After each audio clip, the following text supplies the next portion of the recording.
Yo, what is going on, guys? R.I.Pierre here, using that max power turn on YouTube as usual, and today we have something I haven't done in a couple months, which is a Pokemon Showdown replay, or a post-commentated battle, as other people might call it. Now, this battle was done during the UU suspect test on my alt by Felicia. I'm actually going to do this replay differently than the others. I'm actually going to show my team and EVs, IVs, moves, all that good stuff. So basically team builder, that's what I'm going to show you.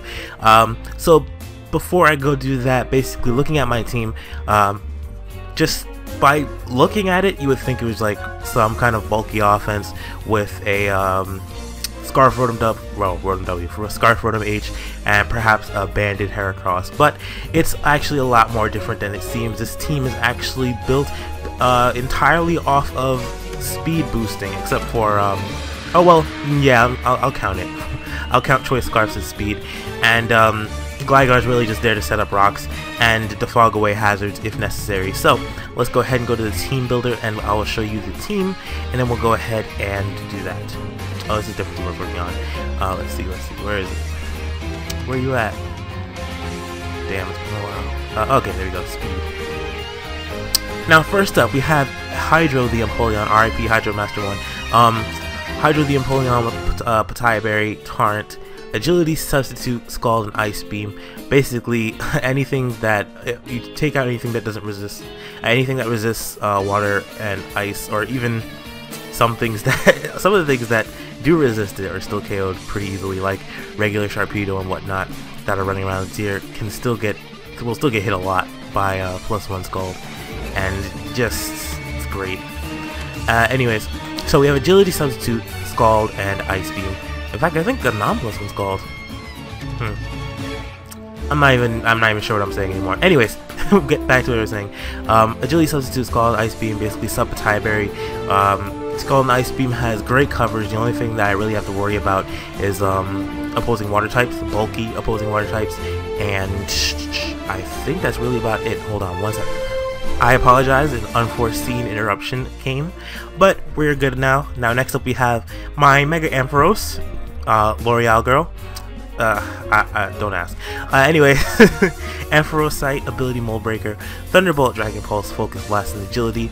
Also helps me to get my speed to a sweepers type of speed. Yeah, oh my gosh, I'm really screwing up. I apologize. Yeah, basically allows me to sweep late game. The things that I can outspeed are things like Mega Beedrill. What else? Unless I set up 2 agilities, I can't outspeed Mega Beedrill. A lot of Choice Scarf Mons I can't outspeed. It's just, yeah. But it is nice to have it around for anything else, and plus it has a decent amount of bulk to the point where I can live any super effective attack and some super effective attacks too. So next up we have Sugar, my Gligar, with Evil Light Hyper Cutter, just because I can't use immunity. It would be great if I could use immunity with it, but whatever. Defog, Stealth Rock, Roost, and Earthquake just so I can get damage off on things that have Sturdy, possibly, if I can't get my rocks up, and it just allows me to basically allows Gligar to be a little bit less passive offensively. It is still passive, but it's there. So 240 HP, 12 attack, 180 defense, 76 special defense. I just wanted it to be able to take some hits on the special side as well. And with the Evil Light boosting it, 185 is actually not too bad. 320 defense is great though. So next up we have Chef Curry, Room Heat, Chef Curry with the stove though. Choice Scarf, Levitate, Volt Switch, Overheat Trick, and Will-O-Wisp Trick just allows me to get rid of my Scarf on anything that's like slow or anything that requires setup to really do damage and things like that.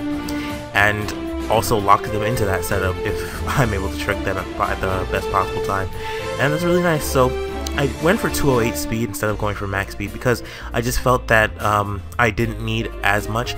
I think this speed is actually just enough for Mega Beedrill and Sceptile, so that's actually really good for me. Get rid of them with Overheat Volt Switch. Get rid of them with Overheat, excuse me, and Volt Switch allows me to keep momentum over anything else.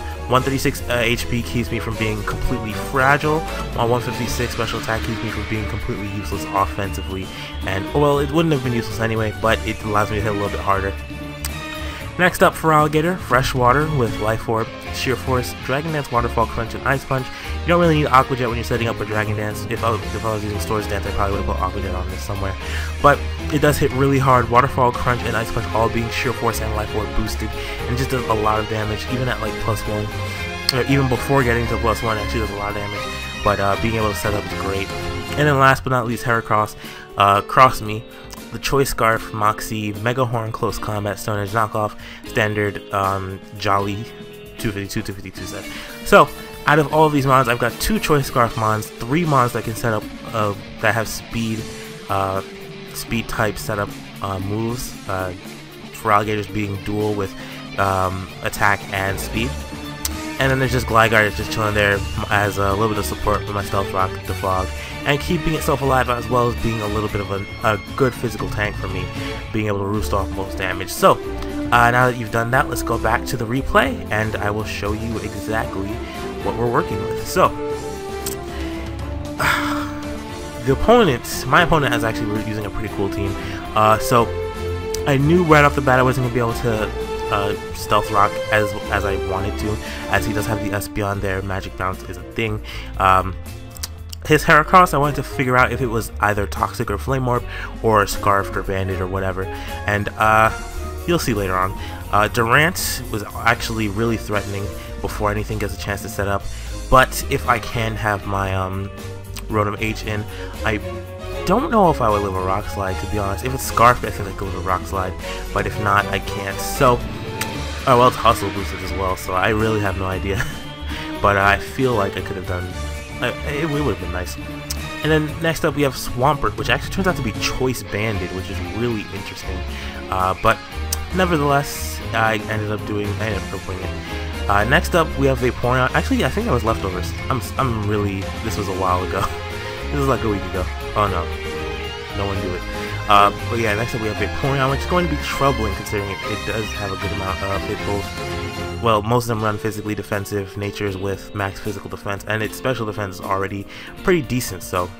And then last but not least, we have his obvious Mega, which is Pidgeot, because no one's going to use normal Pidgeot in the UU tier, even though that's the only place where you could probably use it. Not even probably, it's the only place you can use it right now.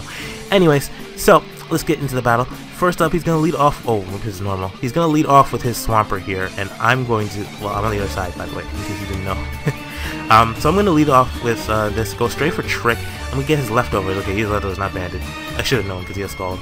And he has 83%, so I gave him my Scarf, so he's basically locked into Scald now. So what I'm going to do here is go into my Empoleon, because I can take anything. So I am more specially defensive to anything, and I don't have to worry about his Earthquakes anymore.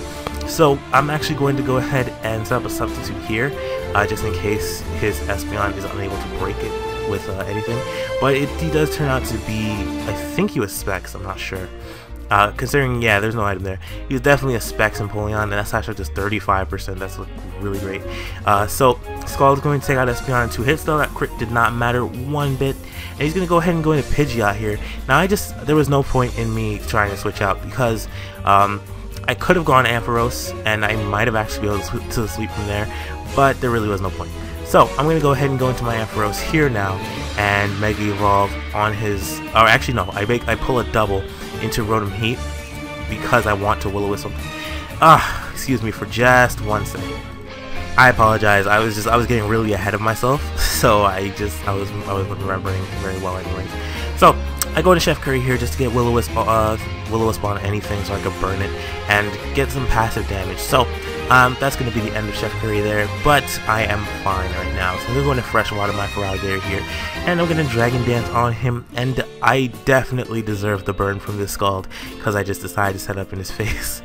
But regardless, he's not going to be able to do much damage, so he's going to switch out. I'm going to get to +2, which is basically back to square one, because I am burned, of course. But my speed is on point now, so I'm going to go ahead and, wow, he just got in the way. I'm going to go ahead and Crunch him, because it's the only move I have that hits him at least neutrally, and yeah, it's not even going to do too much. It does 29%, then he has leftovers recovery, which sucks. So I'm going to go ahead and go for Crunch again as his Swampert comes back in. I do believe, what did he do now? He actually pulls a double switch back into Vaporeon, expecting me to Waterfall, but I really didn't want to have to worry about having his Vaporeon get back to max health without him protecting himself, so that's fine. Now here he makes a little bit of a questionable play in my opinion. I don't know if he doesn't have Protect, then I guess that's fine. He probably had Ice Beam as his last move, but if he did have Protect, he should have just done that, because that would have kept me out basically. Anyways, his Heracross does turn out to be the Toxic Orb, and I'm gonna go ahead and go into my Gligar now, and because I can eat up pretty much any hit, I'm gonna go ahead and set up Stealth Rock, and I'm gonna just start roosting off damage. Now, if he had gone for Swords Dance earlier on, I feel like he would have been in a much better position. But I'm just going to keep roosting now.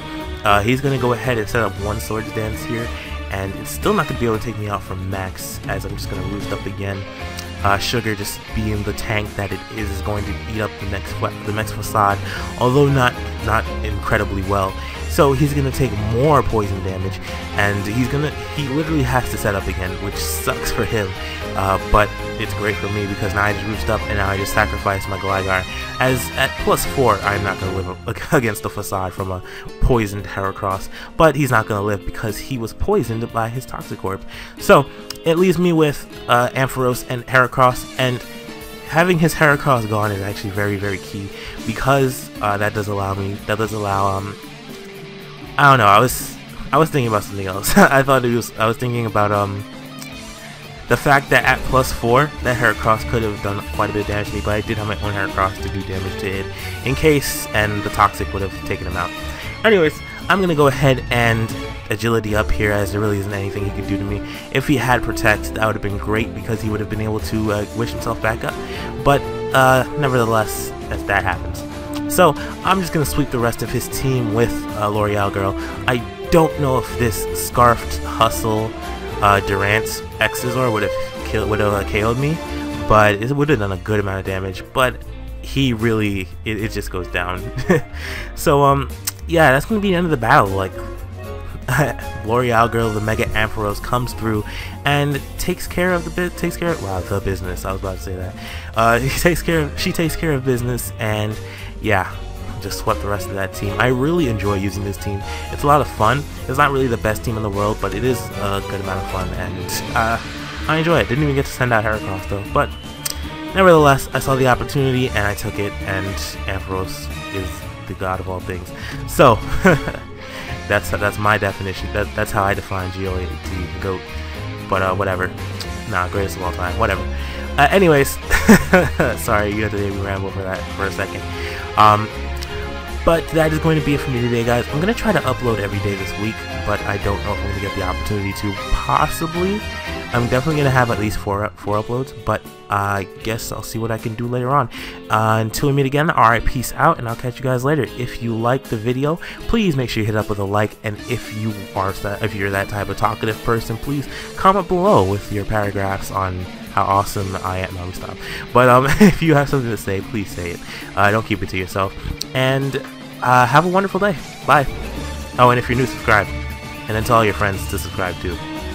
And then tell their friends. Okay.